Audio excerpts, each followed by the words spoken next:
La verdad fui a ver mi coche y todo, bueno, por si acaso. Me están viendo, ¿verdad?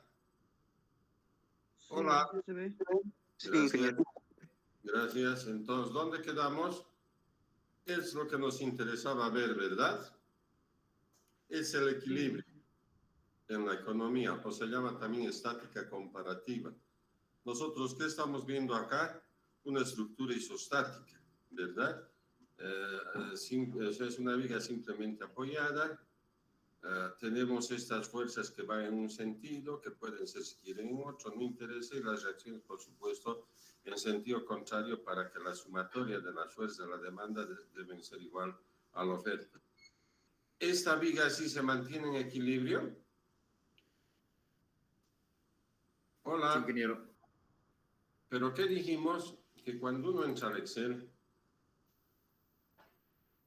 vamos a manejar los signos. ¿Por qué?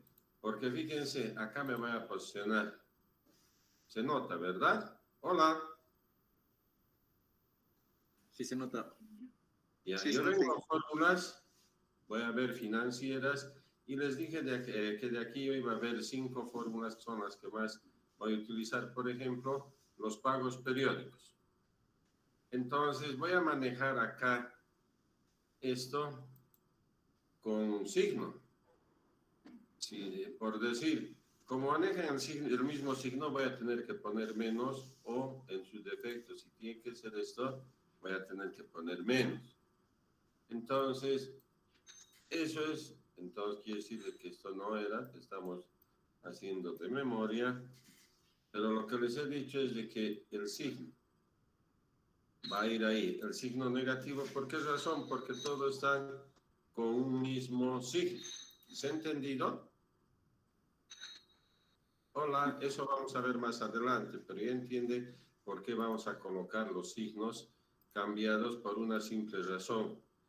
Porque acá nosotros, como sabemos, este diagrama de fuerzas hemos llevado en física 1, sabemos que para que exista equilibrio tiene que estar en sentidos en ambas direcciones, si no, no existiese equilibrio. Eso sabemos, pero en economía no saben eso porque no llevan.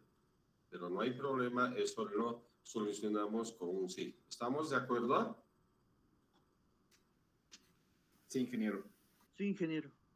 Ya, por decir, bueno, ya visto todo. Si esto yo le vuelco,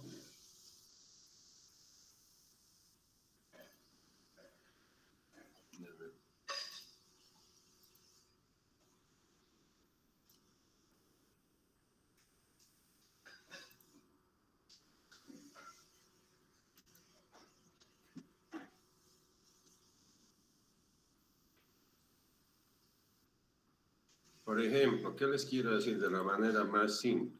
Si todo está hacia abajo, esto también está hacia abajo. ¿Qué les estoy mostrando esto? Eso equivalente, entonces, nosotros, ¿cómo resolvemos eso? Fácil. Colocamos que este signo negativo. ¿Listo? ¿Se entendió o no? Sí, que se Sí, entendió. ingeniero. Se Bueno, entendió. por eso estudiamos ingeniería, ¿verdad? Entonces ya vimos que era la demanda y que era la oferta. En la oferta vimos que había una variable más y eran las condiciones de crédito. Y eso es lo que ahorita todavía no sabemos, pero había una condición que dice ceteris paribus, lo demás constante. Quiere decir que una de estas 7 variables hago variar y las otras voy a tener que hacer permanecer constante para resolver el tema de la oferta. Hasta aquí avanzamos, ¿verdad? Hola. Sí, Ahora ingeniero. venimos al trabajo de clase que tenemos. ¿Terminamos de ver este video? Del capitalismo, sí. Ya. Ahora, ¿de qué estamos hablando acá?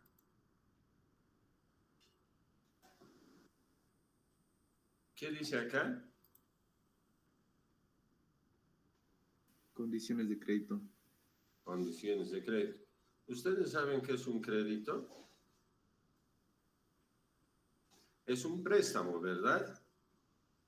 Intuitivamente estamos bien. ¿Quién me da crédito? Es decir, ¿quién me presta platita?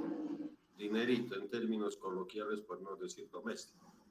¿Quién me presta platita? Bueno, entonces el que te presta platita es el capitalista, porque tiene el capital. Entonces, eso es lo que tenemos que ver con las condiciones de crédito, ¿sí? Entonces, aquí qué dice?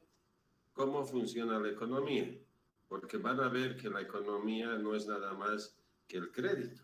Por eso es que no se ve el dinero, o se ve el dinero. Se ven los trillones de dólares. ¿Ustedes han visto alguna vez trillones de dólares en efectivo?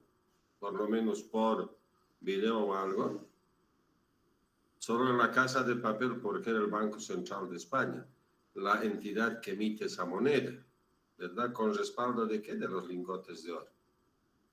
Se entiende que, por supuesto, están certificados ¿dónde? En Inglaterra, y por eso a Rusia los están quebrando económicamente. ¿Se está entendiendo? Hola. Sí, ingeniero. Sí, ingeniero. Bueno, entonces, como acá hemos quedado, para seguir avanzando, bueno, y esto más vamos a ver. Esto más vemos y después vamos a ver el video. Por favor, ¿qué nos vamos a acostumbrar? Para explicar la microeconomía vamos a agarrar este sistema de coordenadas cartesianas, ¿verdad? En el X vamos a poner cantidad y en las P precio. Aquí me dirá P precio, price en inglés, quantity en el X. En Q es cantidad, por favor vayamos memorizando. Siempre sistema de coordenadas cartesianas y es P y XQ, pero ¿qué es Q? Cantidad, pues en inglés, ¿se entiende o no? Esta curva roja se llama curva de la demanda. ¿Alguien me lo puede definir esta curva, pero utilizando las matemáticas que llevamos, por ejemplo, en cálculo 1? Fíjense, si yo tomo en cualquier punto su pendiente, ¿va a ser positivo o negativo? Positiva. Positiva. Suponiendo que este rojo sea demanda, aquí hago la pendiente. ¿Es positiva? Negativa, ingeniero. ¿Y qué habría sido eso? Una pendiente en un punto de una función, ¿qué se llama? Derivada. La derivada es la pendiente en el punto de una función, al revés si quiere. Si yo estoy viendo cualquier función que cuando derivo es negativo, ¿qué función vamos a decir? ¿Qué curva es?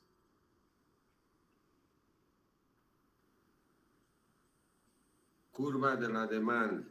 Y si es positivo, ¿qué va a ser? La derivada voy a llamar curva de la oferta. ¿Se ha entendido? Hola. Sí, ingeniero. Sí, sí. ¿Estás seguro? Si yo derivo esta función en cualquier punto y me sale pendiente positiva como se está viendo en el gráfico, voy a afirmar que es una función oferta o curva oferta. Estamos llamando curva cuando podría ser también una función lineal, pero bueno, estamos hablando así. La mayoría de los libros de Estados Unidos, para hacerlo más fácil, lo manejan como si fuesen funciones lineales. No interesa. Derivas, claro, por supuesto, una función lineal, la derivada va a seguir siendo la misma, pero derivas, si es positivo, función oferta. Derivas, si es negativo, función demanda. ¿Hasta ahí se ha entendido? Hola. Sí, sí, se entendió. Bueno, y estas dos funciones o estas dos curvas se tienen que intersectar en un punto. En este punto, ¿sí? Y ese punto, ¿qué voy a llamar? Punto de intersección, sí, pero le pondremos otro nombre, punto de equilibrio. Aquí se equilibra la función demanda con la función oferta. ¿Hasta ahí quedó claro? ¿Qué significa esto? Sí, ingeniero. Ahora vamos a dar la interpretación económica. Entonces vamos a ver esas dos funciones que las hemos definido matemáticamente porque sabemos bien y también podemos encontrar la intersección, resolviendo estos sistemas de ecuaciones, ¿verdad? Resuelvo los sistemas de ecuaciones y tengo el punto de intersección, o mejor dicho, llamado punto de equilibrio. Entonces, hay algo más que debemos tener en consideración. ¿En qué cuadrante estoy trabajando? Primer cuadrante. ¿Qué? En el primero. En el primero. ¿Y eso qué significa? ¿Que Q va a ser positivo? Sí, ¿Y P va a ser positivo? también. Entonces se llama condición de no negatividad. No pueden haber condiciones negativas, ni de P ni de Q. ¿Estamos entendiendo algo? Entonces ahora vamos por la interpretación económica. Un punto de equilibrio es aquel punto donde no se gana ni se pierde. A ver, vamos a utilizar una ocasión que ya la vamos a ver y significa lo siguiente, ¿sí? El ingreso por la venta de cualquier producto es igual al costo más la utilidad. ¿Qué va a pasar cuando la utilidad sea cero? Quiere decir que estamos en el punto de equilibrio. ¿Y esto qué significa? Que el ingreso es igual al costo. ¿Qué les quiero decir de la manera más simple? Todos estamos agarrando un bolígrafo. Mi bolígrafo en la tienda vale 5 bolivianos. Y resulta que dice el señor que tiene una utilidad de 1 boliviano. ¿Cuánto será el costo de ese bolígrafo? Por supuesto, es una simple aritmética, 4 bolivianos. Entonces, ¿para qué I igual C igual a C? Quiere decir que esto tiene que venderse en 4 bolivianos, va a tener que ser igual a 4 bolivianos, y eso significa que la utilidad es 0. Eso quiere decir que estamos en el punto de equilibrio. ¿Se entendió o no? Sí, se entendió. Bueno, entonces, ¿qué dicen en términos económicos? El punto de equilibrio es aquel punto en que un bien, ¿sí? Que en la venta de un bien no se gana ni se pierde, es decir, la utilidad es 0. No se gana ni se pierde, se está ganando no es 0, se está perdiendo no es 0. ¿Qué quiere decir? Que el costo es igual al ingreso. ¿Se entendió? Hola. Y con esto vamos a ir concluyendo para ver el video. A ver, díganme, si Q va a este lado en la función demanda, quiere decir que P disminuye, ¿verdad? Hola. Sí. Estamos partiendo de P y Q. Si Q aumenta, P había sabido disminuir. Interpretación económica. A mayor cantidad de producción, baja el precio. ¿Estamos de acuerdo? Ahora vamos a ver al revés en la misma curva de demanda. Estoy partiendo del punto de equilibrio y Q disminuye. ¿Qué quiere decir? Que P aumenta. ¿Qué quiere decir? A menor cantidad de producción se aumenta el precio del bien. ¿Se ha entendido? Sí, sí. Esa es la microeconomía. Ustedes ustedes son hombres que llevan matemáticas y física, ¿verdad? ¿O son como los economistas? No, ¿verdad? Han llevado 3 cálculos, etcétera, etcétera. No necesito llevar 3 cálculos, pero sí puedo entender a partir de esta gráfica. ¿Entendido qué es la microeconomía? No es nada más la interrelación entre la demanda y la oferta. La intersección de ambos es el punto de equilibrio, quiere decir que ni se gana ni se pierde. Entonces, cuando del punto de equilibrio se produce más, o sea, hay más cantidad, el precio disminuye. Pero si hay menor cantidad, el precio aumenta. Eso es lo usual. Sin embargo, vamos a ver más adelante el fenómeno Giffen. Se está entendiendo que dice lo contrario, pero es un fenómeno. Este es el principio de la microeconomía. ¿Se entendió o no? Sí, ingeniero. A A ver, Daniela, Ángela. Sí, ya se entendió. Bueno, yo creo que ya es suficiente. Bueno, Marco Antonio. Sí, ingeniero, se entendió bien. A José Fernando, sé que has entrado conmigo 7 menos 20, pero creo que ya has despertado, ¿verdad? Sí, todo claro, ingeniero. Bueno, me alegro. Ingeniero, buenos días, una consulta.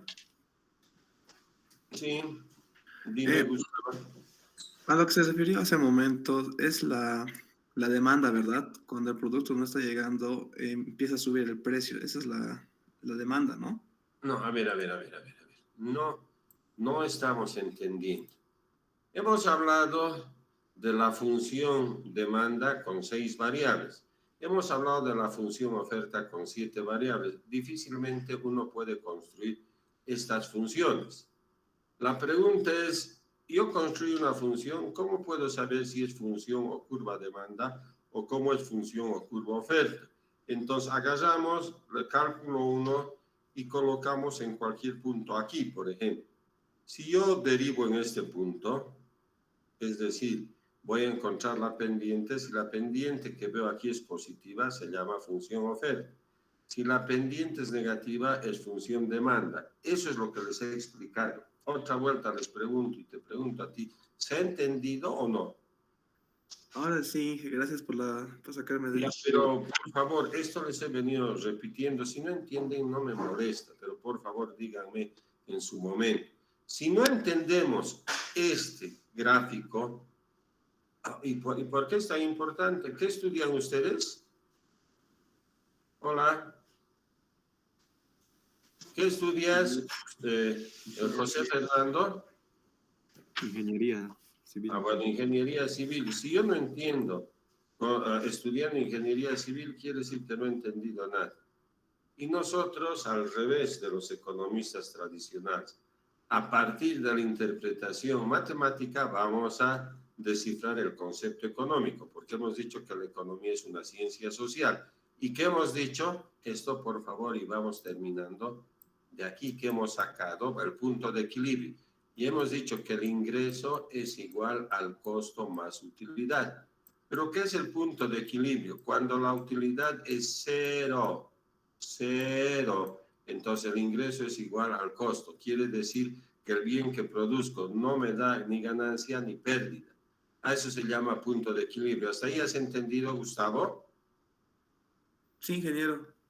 Bueno, ¿y qué hemos dicho? Que en condiciones normales, si del punto de equilibrio partiendo, donde no se gana ni se pierde, se produce más, viendo la función demanda, la curva demanda, el precio baja.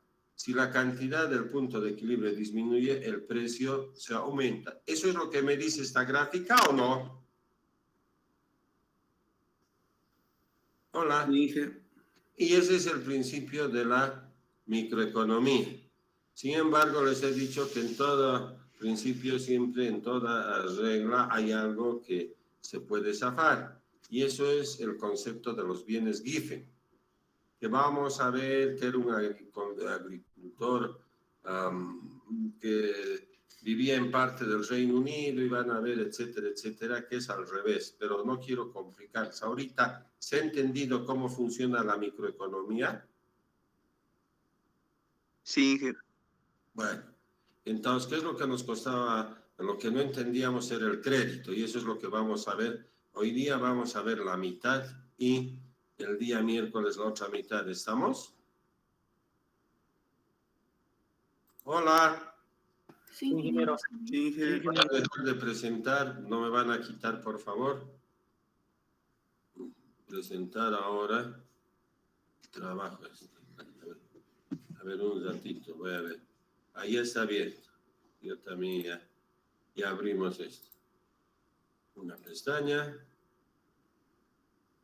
Dice trabajo. Vamos a ver. Y lo que he aprendido de ustedes, porque a veces no se escucha, voy a apagar el micrófono y me van a decir, se ve y se escucha, por favor, cualquiera, ¿ya?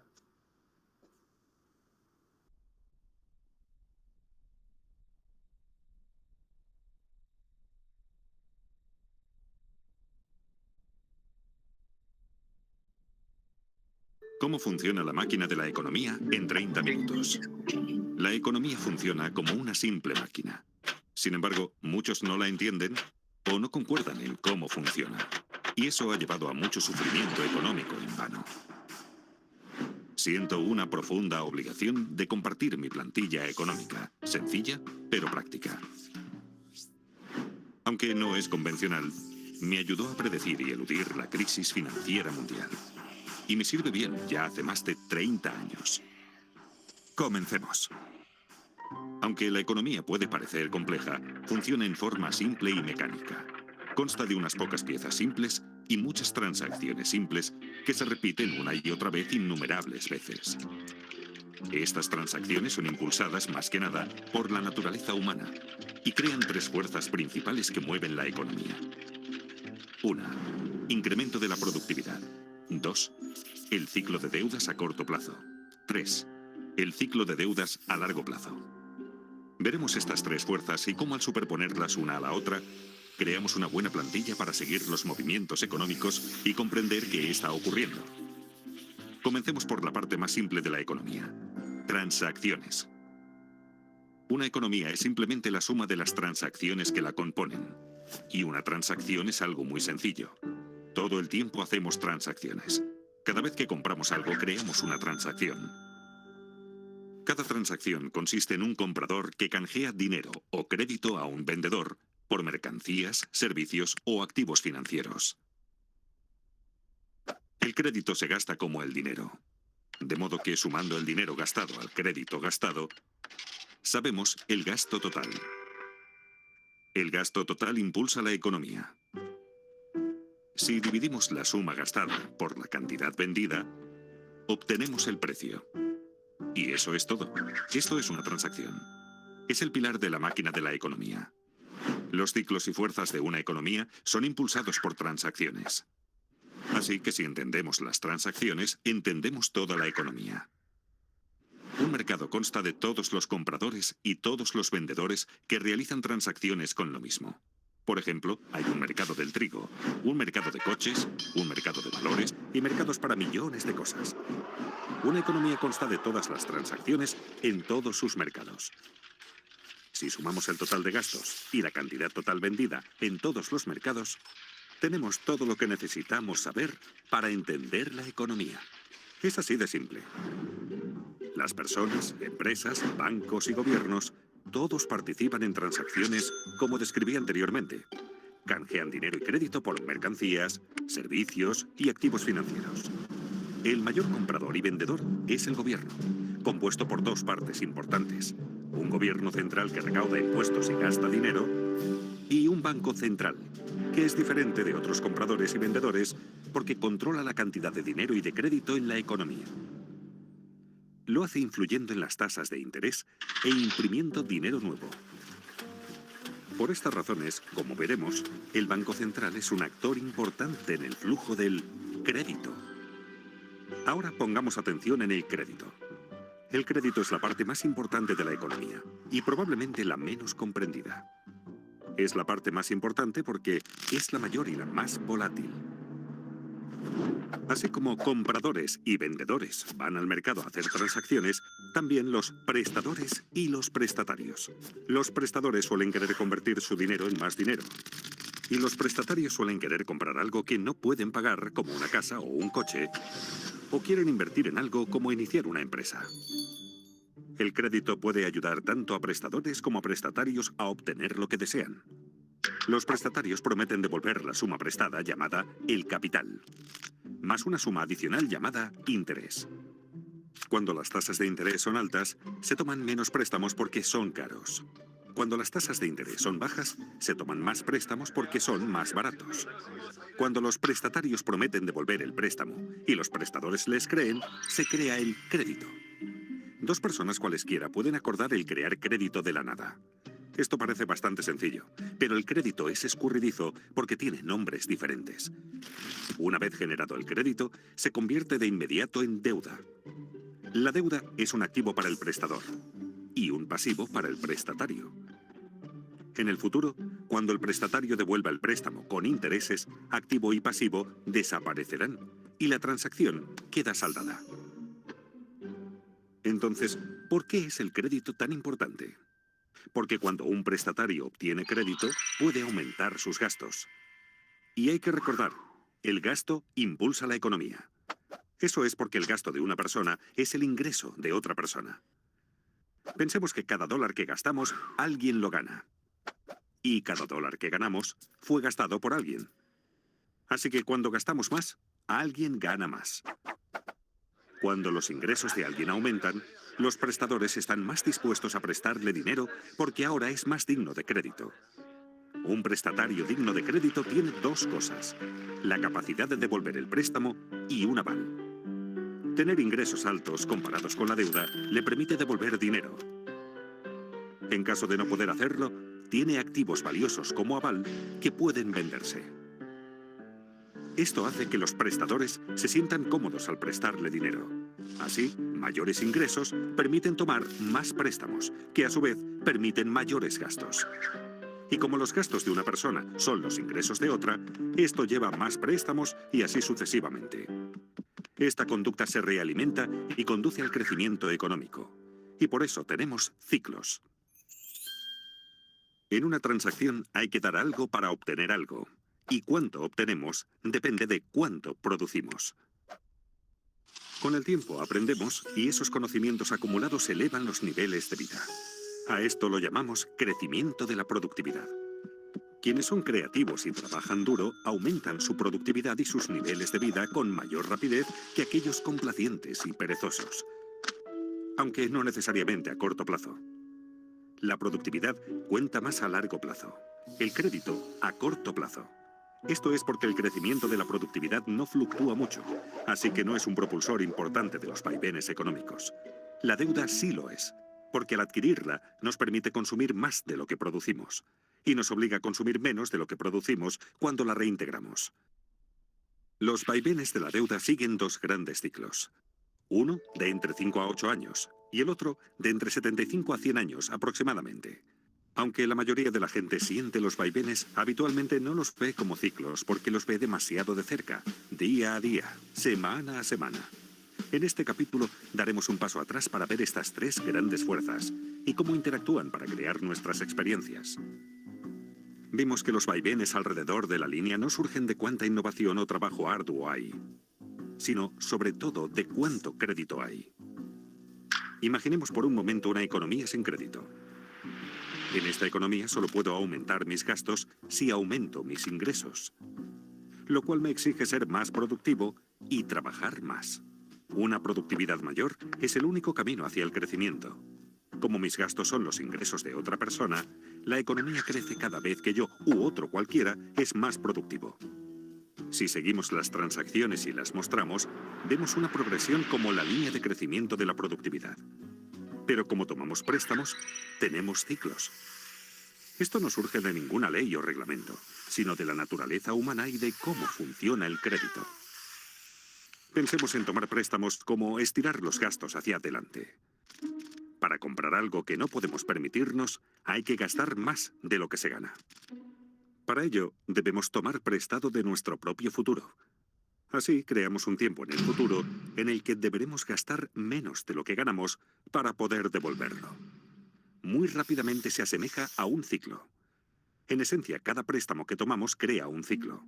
Esto es tan cierto para un individuo como para la economía. Por eso es tan importante entender el crédito, porque pone en marcha una serie de acontecimientos futuros, mecánicos y predecibles. Esto diferencia el crédito del dinero. El dinero es aquello con que saldamos transacciones. Cuando compramos una cerveza con efectivo, la transacción queda saldada de inmediato. En cambio, si la compramos con crédito, es como abrir una cuenta en el bar. Prometemos pagar en el futuro. Y junto al barman, creamos un activo y un pasivo. Acabamos de crear crédito de la nada. Solo más tarde, al pagar la cuenta del bar, desaparecen el activo y el pasivo. La deuda se esfuma y la transacción está saldada. En realidad, lo que la mayoría llama dinero es de hecho crédito. El total de crédito en Estados Unidos es de unos 50 millones de dólares, y el total del dinero circulante es de apenas unos 3 millones de millones. Recordemos, en una economía sin crédito, la única forma de gastar más es producir más. Pero en una economía con crédito, también podemos gastar más pidiendo préstamos. Como resultado, en una economía con crédito el gasto es mayor, permitiendo a los ingresos subir más rápido que la productividad a corto plazo, pero no a largo plazo. Ahora bien, no me malinterpreten. El crédito no es necesariamente algo malo que solo causa ciclos.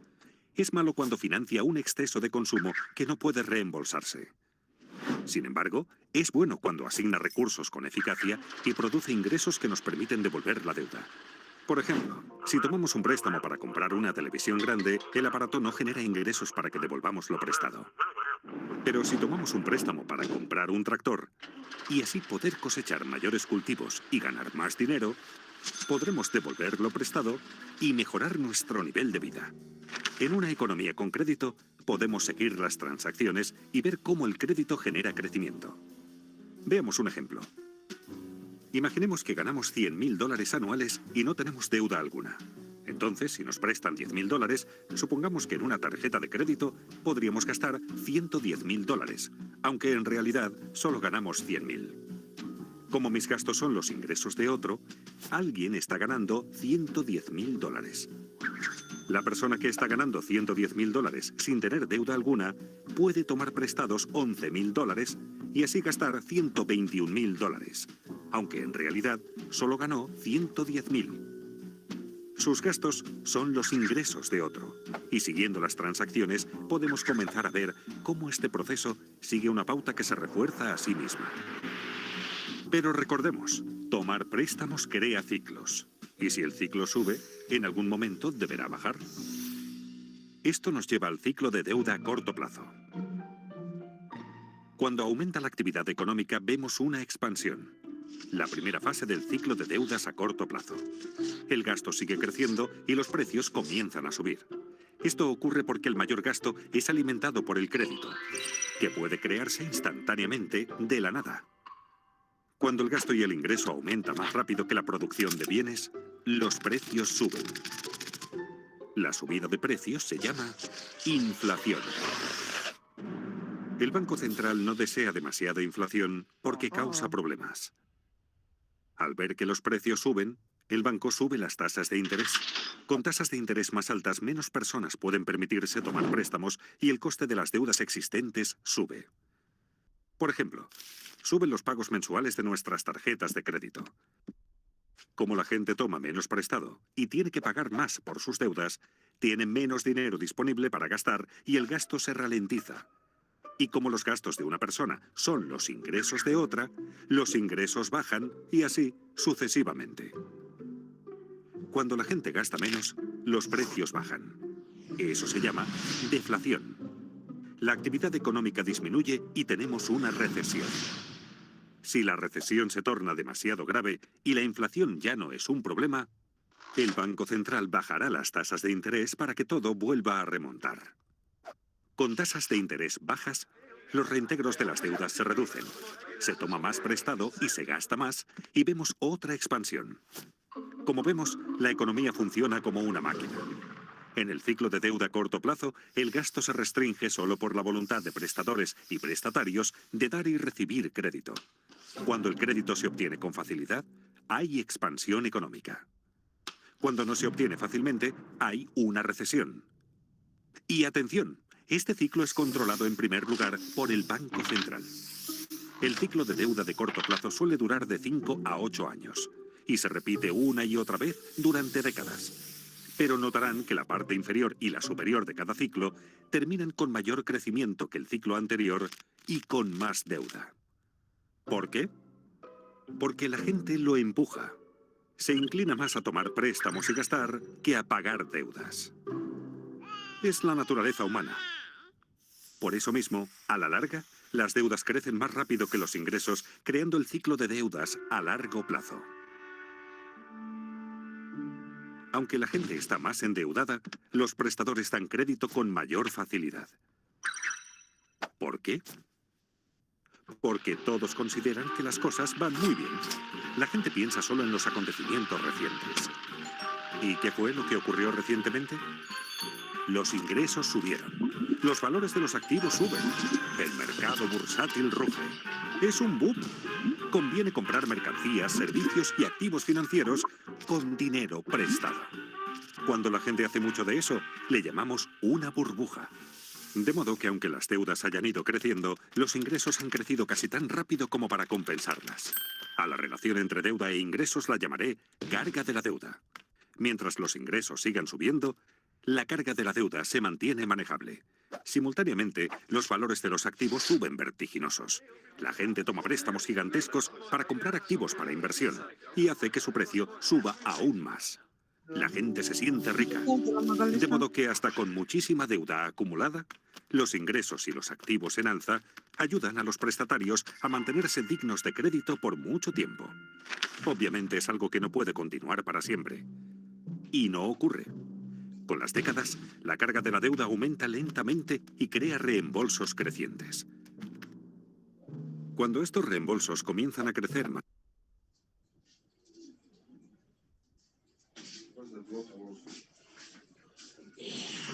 Hola, hola, Daniela, por favor, tu micrófono, gracias.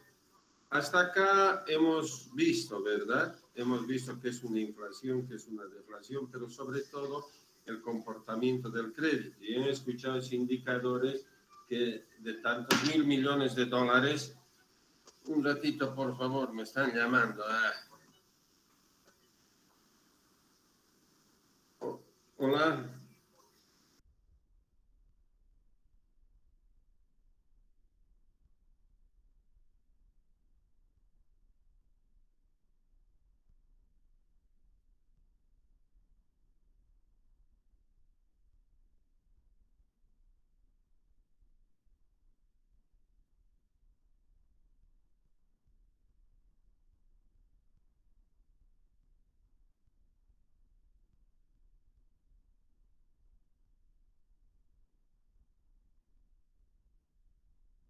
El crédito son los bancos centrales de cada país, ¿verdad? Por eso es importante que se escoja un buen economista para que genere equilibrio.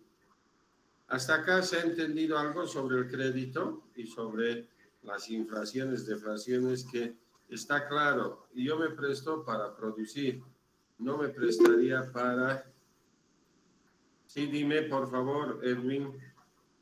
Ingeniero, una consultita así por curiosidad. Si el gobierno imprimiría más dinero de lo que se debe, ¿qué ocurriría, digamos, en la economía? Ya, te voy a contar con algo que ha ocurrido en Bolivia, en la época de la UDP. El gobierno ha empezado a emitir más dinero porque había una crisis económica mundial. Esa burbuja nos cogió a todos.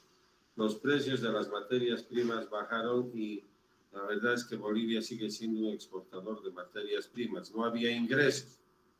Entonces empezaron a pagar si le preguntas a tu papá o al abuelito, pagaban ya ¿cómo se llama? En canastos, así. Yo con mis canastos de dinero iba a comprar y lo máximo que podía comprar era un pantalón, por ejemplo.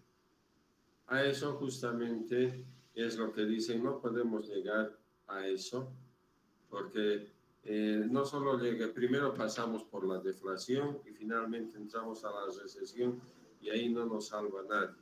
Entonces, eso es lo que ha pasado en Bolivia el año 85-86. Esas son las consecuencias o los impactos. ¿Se entiende? Gracias. Sin embargo, también hay que decir que el 2009 con la burbuja inmobiliaria en Estados Unidos, pero ojo, nosotros no podemos compararnos en nada, por ejemplo, con Estados Unidos. Pero solo para que más o menos nos ubiquemos. Bueno, puede ser que me equivoque, ya los números se me van de la cabeza, pero el 2016-2017, el Producto Interno Bruto, ¿qué quiere decir? la cantidad que produce un país en una gestión. El Producto Interno Bruto 2017 en Bolivia llegaba aproximadamente a 40.000 millones de dólares. ¡Wow! 40.000 millones. ¿Qué te parece, Edwin, un buen monto? Hola, ¿con quién estaba hablando? Hola, ¿quién me preguntó? Bueno, yo voy a hacer lo mismo que ustedes. Me preguntan y no voy a responder. Les estoy hablando con toda educación. Hace ratito, ¿quién me preguntó acerca de la deflación, por favor?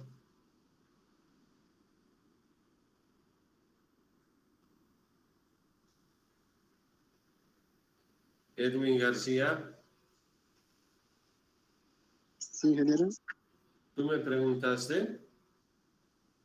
Yo solo le he preguntado, digamos, si el gobierno imprimiría más dinero. Por eso, pero ahora yo quiero, no me molestes, estoy hablando contigo, por favor. Seamos, o sea, tú me preguntas y yo te respondo. Yo te pregunto y tú no me respondes. ¿Hay equilibrio ahí? No, ingeniero, Voy estoy a hablar distraído. de educación, pero ¿y qué te parece si tú me preguntas y yo no te respondo? Estaba queriendo hablar No hay equilibrio. Ya, entonces, por favor, nos portaremos bien, ¿sí? Yo te estaba preguntando para aprender con todos, no era por molestar, porque con alguien tú me has preguntado y justamente esto te quería contestar. Imagínate, el 2009 ha habido esa burbuja financiera en la parte inmobiliaria en los Estados Unidos, pero no me acuerdo del 2009, los indicadores, pero voy a ir al 2016, suponiendo que podría ser 2009 o 2017. Te comenté que el Producto Interno Bruto es la cantidad de economía que produce un país en un determinado tiempo. Entonces, normalmente la gestión es anual y vamos a hablar del 2017. Bolivia ha producido, es decir, todo su aparato económico financiero ha producido 40.000 millones de dólares. ¿Te parece poco? Te pregunté. No, ingeniero. Ahora, Estados Unidos ha producido aproximadamente 13 trillones de dólares. ¿Te parece poco? Eso no sería muy exceso respecto, digamos, a la economía, porque si el gobierno va a soltar más dinero, afectaría yo creo que a la economía, ¿o no? Ya, pero no, solo yo te voy a explicar a través de este ejemplo que te estoy dando. Tú me has preguntado qué pasaría si el gobierno de Bolivia empieza a producir billetes. Te he dicho, llegaríamos al 1985 y te he mostrado cómo hemos entrado de la deflación a la recesión económica, tan cierto que me pagaban en gangochos. Yo iba a recibir mi sueldo en gangochos y no podía comprar muchas cosas. Hasta ahí me entendiste, ¿verdad? Sí, ingeniero. Ahora te he comentado para ver cómo en otros países encaran este problema de las burbujas financieras. Y te decía que el 2009, 2008 y parte del 2009 hubo problemas en la economía inmobiliaria de los Estados Unidos. Y como no tengo datos de aquella época, te decía para que te des cuenta entre Bolivia y un país grande, de que Estados Unidos produce más de 13 trillones de dólares en el 2017 y Bolivia solo 40.000 millones. Si a vos te parece 40.000 millones mucha cantidad, 13 trillones te debe parecer algo un poco creíble, ¿verdad? ¿Qué te estoy queriendo mostrar? Que por ser Estados Unidos el país que produce cada periodo más en el mundo, y ojo, les decía que eso va a cambiar el 2025, 26 con China, pero con la crisis económica, supongamos 2030, ya no va a ser el primer productor de Estados Unidos, pero todavía falta 8 años. Imagínate con eso, ¿qué es lo que ha hecho Estados Unidos? Ha empezado a producir dinero. Pero por supuesto, como ellos manejan la economía mundial, ahí no se siente el que produzca más dinero la deflación, que es lo que vimos, que los precios iban a subir tanto que yo para comprarme un pan tenía que ir con 2 billeteras de dinero. ¿Me has entendido? Sí, genial, sí. Eso es lo que te he querido, pero para todos ustedes, por favor.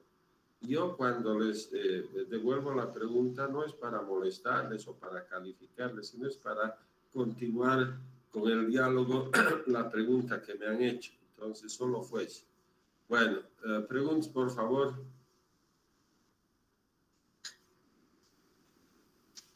Hola.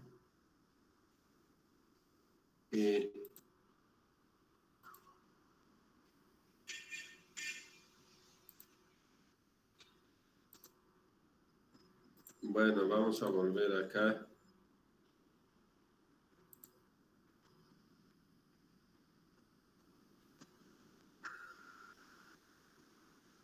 Esto, por ejemplo, nosotros ya hemos visto, ¿verdad?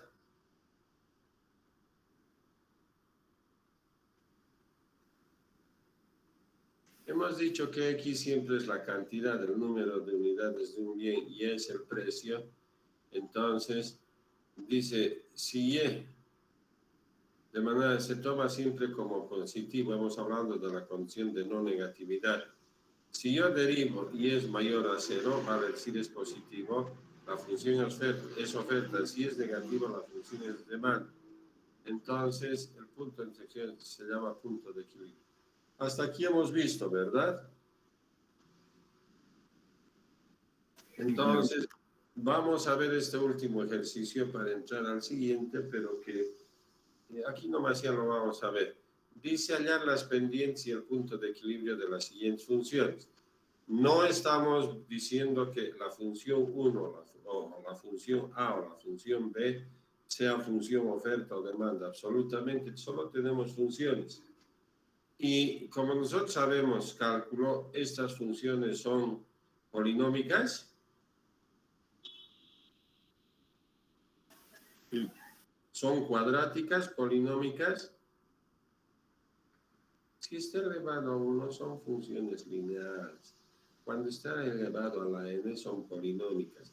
Y cuando está elevado al 2 son cuadráticas. Por favor, ¿no hemos aprendido cálculo, compañeros? Hola. Pregunta, ¿estas funciones de qué tipo es? Lineal. Lineales. Lineales, gracias. Por favor, no estamos pudiendo aplicar lo que hemos aprendido en cálculo 1. ¿Qué podemos hacer? Miren, yo pensé que eso es lo que podía recoger a diferencia de tener conceptos económicos que por supuesto no nos forman para eso, pero que podíamos entender a partir de esto. Pero bueno. Dice, voy a analizar la función A, la primera. Entonces, si yo derivo, como es una función lineal, esto es 0 y esto es menos 2. Si es menos 2, es menor a 0, por lo tanto, ¿qué función es? Si es negativa la derivada de la primera función, ¿qué función es? Función de demanda. Demanda. Y ahora ya hemos definido que la función primera, esta, es demanda. Se ve el cursor, ¿no? Sí. Sí, ingeniero. Ahora vemos la segunda función. Derivo, x constante, me da 3. Entonces, ¿es mayor a 0? Sí. Entonces, si es positiva, ¿qué es? Oferta. Bueno, y si yo quiero encontrar el punto de equilibrio, ¿qué debo hacer? Un sistema, colocar este paréntesis que me dice que debo resolver este sistema de 2 ecuaciones lineales. ¿Qué se tiene? Reemplazo, y es 3x más 1, vengo acá, 3x va a ser 5x igual a 15. X es igual a 3, y es igual a 3, 3 por 3, 9 más 1, 10. ¿Estamos o no? ¿Este resultado puede resolver mi problema? Fíjense los signos. ¿Dónde está ubicado este punto? Primer cuadrante. En el primer cuadrante, condición de no negatividad. Entonces, acepto solo las soluciones que mantengan esa condición de no negatividad. ¿Pero por qué habla así? El que está en el primer cuadrante. ¿Queda claro? ¿Más clarito que eso? ¿Sí? Sí, claro. Sí. Entonces, yo dibujo que tengo. La función oferta era positiva, la función demanda negativa, era una función lineal, por eso son rectas, y el punto es x igual a 3 y y igual a 10. ¿Es eso o no es eso? Sí, ingeniero, sí. Bueno, entonces vamos a poder hacer algún otro ejercicio más. Entonces, hasta aquí, por favor, ¿se ha entendido o no? Sí, se ha entendido, ingeniero. Ingeniero. Ya, entonces, por favor, les voy a pedir, con mucho respeto a ustedes, que el respeto sea mutuo. ¿Estamos? Sí, ingeniero. Bueno, o yo les trato mal. No, ingeniero. No, ingeniero, para nada. Yo preparo la materia cada día. O sea, cada que me toca van a ver, hay algo que aumenta. Entonces, ¿qué quiere decir? Que, por supuesto, tengo un aprecio por ustedes. No con palabras, sino con acciones. Y dice que las acciones valen más que 1000 palabras. Entonces, es una muestra es una forma de demostrar mi aprecio de ustedes, el que tenga que colocar algo más. Lo último, ¿cómo se está llevando la materia? Díganme. Está bien, ingeniero. Se está llevando bien la materia, ingeniero. ¿Y cómo Los va? con los videos. Yo ni sabía de los videos. El ayudante nos ayuda, ¿verdad? Hola. ¿O no nos ayuda el ayudante? Sí, nos ayuda mucho. Sí, sí, ingeniero. Bueno, entonces creo que estamos cumpliendo nuestra función, ¿verdad? Estamos dando todo lo mejor que podemos a ustedes. Por favor, respondan en esa misma dimensión. ¿Estamos? Sí, ingeniero. Está bien, ingeniero. Bueno, entonces, por favor, vamos saliendo, ¿sí? Lo voy a, listo. Bueno, entonces, por favor, voy a dejar de presentar y vamos saliendo. Si ustedes saben que tengo que ir ya me han visto. ¿Quién me vio? ¿Quién entró? Temprano me ha visto. Yo ya estaba. José Fernando, me has visto, ¿verdad?